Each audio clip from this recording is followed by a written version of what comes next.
வேறு இன்டீரியருக்குனா கொடுக்குறீங்களா சார்? அதுதான் அந்த கடைக்கு போகணும். எங்கே சார்? எங்கே? மேலமாசி சிட்டி தெரியுமா?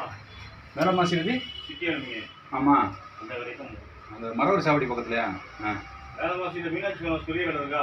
ஆமாம், மீனாட்சி ஃபேன் ஹவுஸ். ஆமாம், அது நேரம் எதுக்கு இருக்கும்? ரைட் ரைட் பார்க்கலாம். பெரிய கடை. சரிங்க சார், சரிங்க சார். நீங்கள் அங்கே போயினா கூட செக்ஷன் நிறைய பார்க்கலாம். Right sir, right sir. Full interior தான் அது. எங்கள் இன்டீரியர் எக்ஸ்டீரியர் ரெண்டுமே இருக்கும். Right right. இப்போ இதெல்லாம் வந்து இடக்கணக்கு கிடையாது என்ன சார்? இதெல்லாம் இடக்கணக்கு கிடையாதுல்ல? அதான் ஒவ்வொன்றும் ஒரு ஜாமான் எடுக்காமல் ஒரு ஜாமான் எடுக்காமல். ஆ, ஓகே.